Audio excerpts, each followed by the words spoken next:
Hello everyone. We'll be discussing NEET PG 2021 microbiology question paper. This is a memory based question paper. So we'll start with the case number 1. In a case of 70% burn patient, what is the most common aerobic infection? So answer will be Pseudomonas aeruginosa. Out of these 4 options, all of them causes infection in burn patient, but among them aerobic is Pseudomonas aeruginosa. Rest all are aerobe and facultative anaerobes. So burn patients, as their protective layer of skin get destroyed, so all initially the burn area gets colonized with gram-positive organism, which is present in nearby tissue, that is streptococci and staphylococci, and which reaches maximum load by 4th day of infection.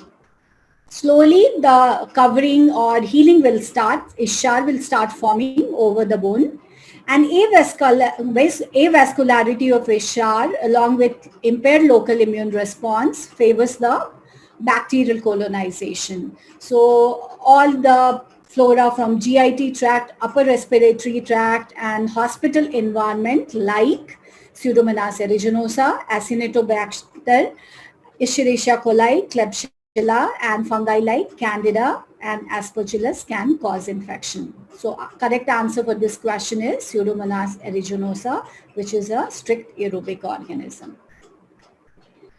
The question number 2 is a migrant laborer gives a history of urethral discharge following 1 week of unprotected sex. What is the most probable organism? Okay, so the answer is gonorrhea. Okay, gonorrhea is sexually transmitted disease and it presents in the men with acute erythritis and purulent discharge. Okay, so incubation period of gonorrhea is 1 to 7 days. In the given history also patient is presenting with the features 1 week after the unprotected sexual intercourse. If it's not treated, it can lead to various complications like prostatitis, balanitis. Infection can spread to periurethral region and lead to sinus formation in periurethral region, which is called water can perineum. Third question, a patient gives history of right thigh swelling and biopsy showed a seated parasite with tail tip of that parasite larval form was free of nuclei. Okay, so among these given option, Wuchereria bancrofti, Brugia malai, Brugia timori, and Loa Loa. So correct answer is Wuchereria bancrofti. So filarial worm on the basis of their location in the body, they can be lymphatic filariasis, subcutaneous filariasis, and serous cavity filariasis. Okay. So lymphatic filariasis, as we know, is caused by Wuchereria bancrofti, Brugia malai, and Brugia timori. Your subcutaneous is caused by Loa Loa and Onchocerca volvulus and Mansonella streptocara. And your serous cavity is caused by Mansonella perstans and Ozardi. So all of them are among this, your Wuchereria bancrofti, Brugia malai, and Brugia timori are sheathed filarial larval form. Remaining have unsheathed larval form. Okay, so we exclude remaining. We are with Wuchereria bancrofti, Brugia malai, and Brugia timori, which are sheathed larval parasite. Then among this, Brugia malai has nucleus, 2 nucleus in a row up to the tail tip. Brugia timori has rows of nucleus up to the tail tip. Only Wuchereria bancrofti nucleus does not extend up to the tail tip. So correct answer will be Wuchereria bancrofti. And other form of these parasites stays in lymphatic system. Their movement causes mechanical irritation, liberation of toxin by dead parasite, leading to mechanical blockage and swelling and redness in that area. So patient here is presenting with right thigh swelling because of blockage of lymphatic system. Okay, and parasite is seated, so seated with tail tip free of nucleus, so it will be Butyraria bancrofti. Now, fourth question, what is prozone and postzone phenomenon? Okay, so among given option, the correct option is prozone is antibody excess, postzone is antigen excess. Okay, for any agglutination or precipitation reaction, that is any antigen antibody reaction, you need antigen and antibody should be present in equivalent proportion. Then only agglutination or precipitation or any antigen antibody reaction can happen. That was the lattice hypothesis which was given by the scientist Marek. Okay, so antigen antibody should be equivalent in proportion. If they are, either of them are in excess, the reaction does not happen and you get the false negative result. So to overcome this false negative condition or overcome this condition, we need to dilute the patient's serum. Okay, so high antibody gets serially diluted in the serum. Okay, so prozone is antibody excess, postzone is antigen excess. Now, how you manage blood spill in a hospital? Okay, so as we know, blood spill is has to be managed immediately, has to be given immediate attention, and the spill area has to be marked with a chalk piece or any marker. Okay, and you have to put the signage of wet flow and put a cloth which can soak the spill, and discard that cloth after few minutes in a as per biomedical waste management as infectious waste. After that, you clean the area with sodium hypochlorite. So how much percentage of sodium hypochlorite you are going to use in that area depends whether it's major spill or minor spill. If it's small spill is less than 10 centimeter size. The size of small spill will be less than 10 centimeter. Large spill will be more than 10 centimeter. So for small spill, you will be giving 5% sodium hypochlorite, 1:100 dilutions. Okay. So dilution will be 1:100 dilution. That comes to 0.05%. So minor spill or small spill less than 10 centimeter diameter, you're using sodium hypochlorite 0.05%. If it's large spill, more than 10 centimeter diameter or size, you are using 5% sodium hypochlorite, but you will decrease the dilution. You will do 1:10 dilution. Okay, so that comes to 0.5%.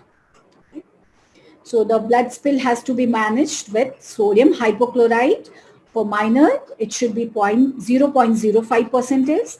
For large spill, it should be 0.5%. So a patient coming with a history of fever, on examination, he has hepatosplenomegaly, lymphadenopathy. What is the vector of the disease? Okay. So this patient with hepatosplenomegaly, lymphadenopathy, with fever gives a clue that it might be a Kala-Azar. Okay, because the clinical presentation, Kala-Azar, we know is caused by Leishmania donovani, which is a intracellular, obligate intracellular parasite, which resides in reticuloendothelial cells like liver, spleen, bone marrow of human being. So because of that, we are seeing hepatosplenomegaly and lymphadenopathy in the case of this. Okay, it cannot be anopheles, and patient has anemia also. It cannot be anopheles because anopheles cannot present with lymphadenopathy. It cannot be CC fly because that clinical presentation of lymphadenopathy and microcytic hypochromic anemia you won't be getting. So the correct answer will be sandfly, and the disease is Kala-Azar. Okay, Kala-Azar, you have two morphological forms, amastigote and promastigote form of parasite. Amastigote form is the form which stays in reticuloendothelial system of vertebrate host, that is human being. The promastigote form which stays in the invertebrate, that is your sandfly, in the digestive tract of sandfly. And when you check the peripheral blood smear of the patient, you will be seeing normocytic, normochromic anemia. Okay. And when you do the lab diagnosis, you will be doing the peripheral smear, you will be doing the biopsy, you will be culturing. The triple N media is the culture media which we use for leishmania. Moving to the next question, that is question number 7. A patient on prolonged antimicrobial, longer duration of hospital stay, presenting with anaerobic infection, what is the culture media you're going to use? Okay. So the time the question comes, prolonged use of antimicrobial and anaerobic infection, if you have in a question, the clue is towards Clostridium difficile, okay, which is a common intestinal organism. As a commensal, it is present. But when patient is on prolonged hospital stay or antibiotics like cephalosporin, ceftriaxone, clindamycin, ampicillin, ciprofloxacin, this become as a pathogen and start forming pseudomembrane. Okay, and this causes it releases powerful exotoxin, which is toxin A, which is enterotoxin, toxin B, which is cytotoxin. So what is the culture media for this organism? It has CCFA and CCYA. CCFA is your cefoxetine, cycloserine, fructose agar, cefoxetine, cycloserine, egg yolk agar. So cefoxetine, cycloserine, fructose agar, or cefoxetine, cycloserine, egg yolk agar, both the culture media can be used for the culture of Clostridium difficile, which is an anaerobic organism. What is the treatment for Clostridium difficile patient? We give them vancomycin or metronidazole as a treatment of choice. Coming to next question, question number 8. A truck driver comes with a complaint of painless genital ulcer and inguinal lymphadenopathy after unprotected sexual intercourse, and which microscope you are going to use to demonstrate the organism and to check the motility of the organism. So painless genital ulcer, regional lymphadenopathy gives a clue. It is a case of syphilis, which is caused by Treponema pallidum. Okay. It is an organism which has corkscrew motility and which we see under the dark field microscope. Okay. Or we say dark ground microscope. Okay, so on dark ground microscope, organism looks like this, spirals which have 6 to 20 spirals, and end will be the tapering end. Other non-venereal treponema which we have, Treponema pertenui, which causes yaws, and Treponema caritum, which causes pinta. Okay. Moving to the next question. Throat swab, how it has to be discarded? Which color bin you are going to use to discard the throat swab? Okay, now we are taking the throat swab because of COVID infection, SARS-CoV infection. We are taking throat swab and nasal swab. So how you are going to discard those swab? So I will just show you this picture. So these, you can see they're different color bin. You have green bin, you have red bin, you have yellow bin, you have blue and white bin.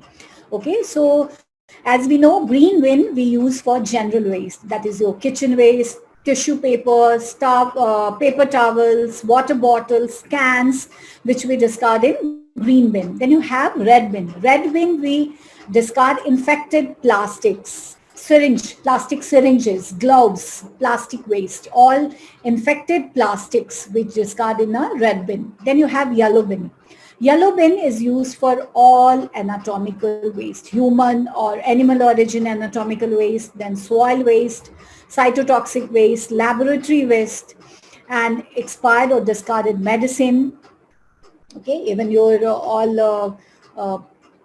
so any soil waste, whether it's a blood-soaked cotton, pus-soaked cotton, your throat swab, all has to be discarded in yellow bin. Then you have blue bin. Blue bin, you discard all metals, glasswares, metal implants, broken glassware, and all can be discarded in a blue. Then you have a white puncture-proof container, which we use for discarding the needle.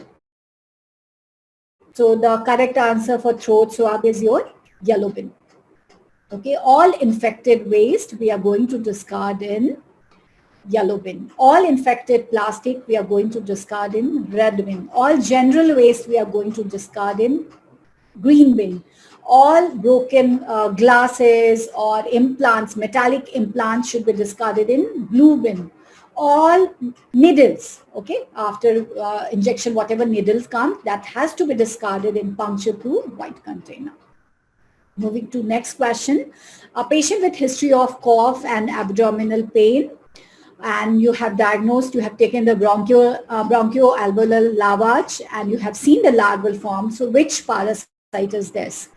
So the answer is Strongyloides stercoralis. Okay, so Strongyloides stercoralis, during its life cycle, it can migrate to the lung, break through pulmonary capillaries, and reaches to alveoli. Okay, and it can get lost in the bronchial epithelium and mature there and causes chronic bronchitis, asthma.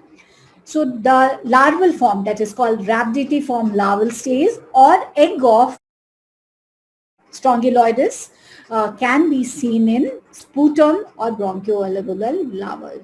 Okay, this parasite is responsible for hyperinfection syndrome also.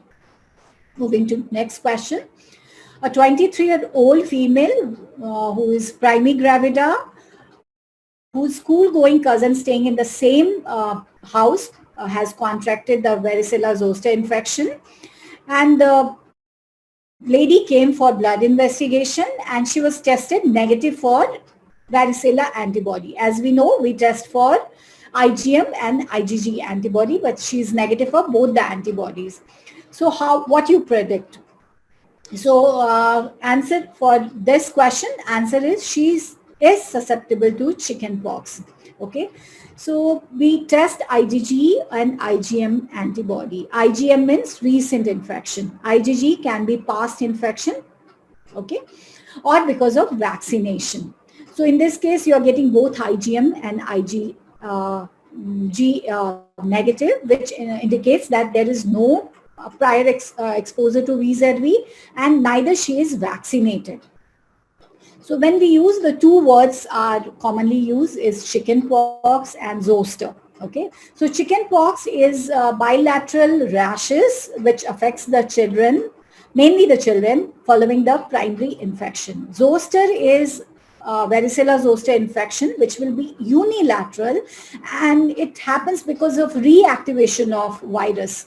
The virus will be there in trigeminal ganglion. It gets activated in elder people or immunocompromised condition. It gets reactivated. How we diagnose the varicella zoster? By Zank smear. We have various immunofluorescent diagnostic technique, antigen detection technique.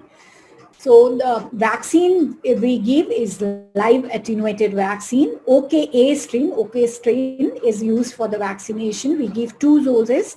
First dose 12 to 15 months of age, and second dose we give 4 to 6 years of the age. If, as in this case, the pregnant woman who has been exposed to VZV, so you need to give post-exposure prophylaxis within 72 hours of exposure to prevent the complications like HIV, in the patient like HIV and pregnancy, to prevent the complication of VZV by giving immunoglobulin. The question number 12, 3 drunk guys, late night they ate the pastry and early morning they presented with vomiting. What is the most probable organism?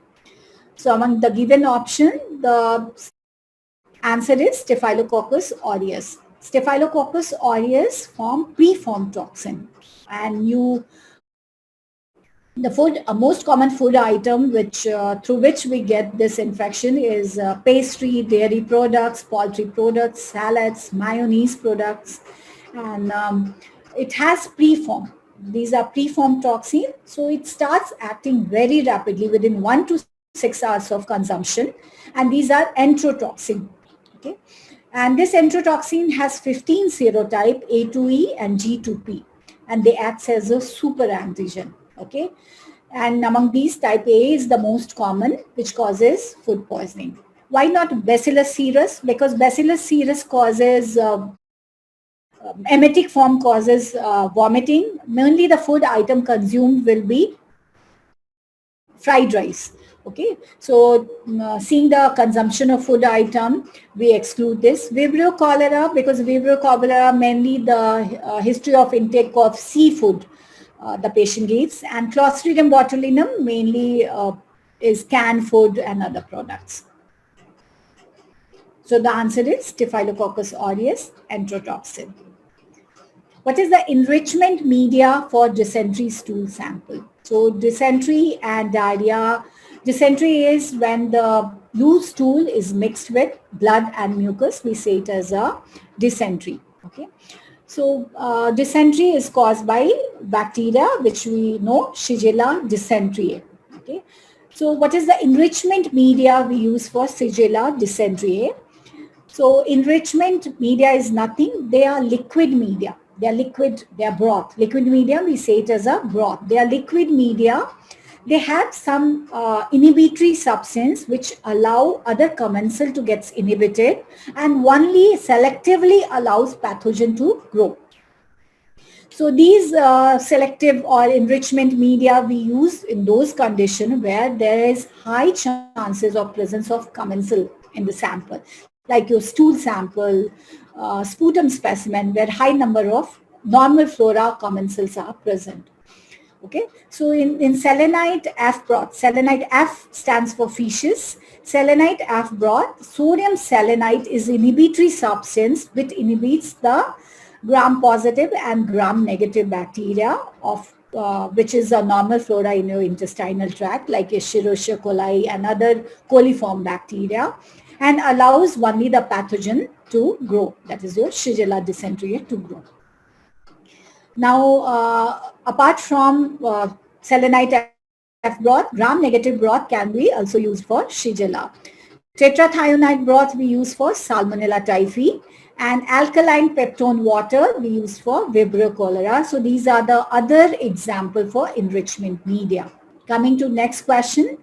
A child with a history of fever, conjunctivitis, blue spot in the buccal mucosa, which is the organism, what is their genetic constitution. So this is a case of measles. Okay. Fever, conjunctivitis, blue spot is nothing but is a Koplik spot, okay, which we see near the second molar, which we see in the prodromal stage of measles infection. Surround blue spot surrounded by erythematous region near the second molar, okay, in the oral mucosa. And as we know, measles has linear, non-segmented, single-stranded RNA virus. So measles is a linear, non-segmented, single-stranded RNA virus. So a case of multibacillary leprosy is started on chemotherapy, and slowly the lesions becomes erythematous after you start the treatment. So what treatment you will give? So the answer will be thalidomide. Leprosy is a chronic disease, but exacerbation, acute exacerbation keeps happening. And on that basis, we have divided it into type 1 and type 2. Type 2 lepra reaction happens when you start the chemotherapy, when you start patient treating for leprosy. So what happens? The antibiotic starts killing the bacteria, okay? And antigen will be released in the system. Okay, these antigen goes and combines with the circulating antibody and forms the immune complex. This immune complex gets start depositing in the skin, okay, and causes papule, erythematous papule, okay. Slowly that erythematous papule becomes nodular in nature. So we say erythema nodosum leprosum. Okay, and this immune complex apart from skin gets deposited in different organs like your eyes, testes and kidney. So how you treat this erythema nodosum leprosum, ENL? So treatment of choice. If treatment of choice, one option you have to select, the answer should be thalidomide. Apart from that, other answers can be is your glucocorticoid, clofazimine, or other treatment for treatment of erythema nodosum leprosum. So opportunistic lung infection in late stage of HIV is caused by. Okay, so we know HIV is immunocompromised condition. You get various kind of infection we see depending on the various stages. Different infection happens. In later stage, opportunistic lung infection. Among given option, the answer should be pneumocystis jirovecii. Okay, our older name of pneumocystis jirovecii was pneumocystis carini. Now we say it as a pneumocystis jirovecii. It has two forms. It has cyst form and trophozoite form. Like protozoa has cyst form and trophozoite form, same way. So it was earlier, it was in parasite, now it placed in fungus. Okay, and through the environment, it gets inhaled in the lung. This cyst is the infective form in the lung. It gets converted to trophozoite form. This trophozoite form forms exudative lesions, and in chest x-ray it gives ground glass appearance. The staining which we do for pneumocystis jirovecii is your GMS, Gomori methamine silver staining, to demonstrate the cyst of pneumocystis jirovecii. How we treat this cases is the cotrimoxazole is the drug of choice for the treatment. What is the vaccine preventable acute viral encephalitis? What is the type of vaccine we give? What is the site of vaccination? So the vaccine is live attenuated vaccine, and we give subcutaneous on upper arm. So this is a acute viral encephalitis. The clue is towards Japanese encephalitis. Okay. The vaccine is live attenuated SA 14-14-2 vaccine, which we give subcutaneous on upper arm. Okay, this is a cell line derived vaccine and comes under national immunization schedule. It's given in the children of 1 to 15 years between, especially in the endemic region like Uttar Pradesh, Bihar, Assam, Karnataka. These are the states in India considered to be endemic for Japanese encephalitis. Okay, so Japanese encephalitis is acute viral encephalitis, may be seen in the children below 15 years. And we have a live attenuated vaccine, which is given subcutaneous. Okay, so you have 2 doses of this vaccine, which first dose we give 9 to 12 months of age. Second dose we are giving 16 to 24 months of age. 0.5 ml is the dose, and subcutaneous is the route of administration. So outbreak of bubo is caused by, okay. So bubo is nothing but regional. This is the case of bubo, regional lymph node enlargement. The lymph node becomes tender, okay, and most common is your inguinal lymph node, but it can be seen in axillary, cervical, or maxillary lymph node also, okay. So this is a case which we see in a plague, bubonic plague. And the agent the vector for this is rat flea, which we say Xenopsilla psiopsis. Okay. So outbreak is caused by rat flea. Thank you.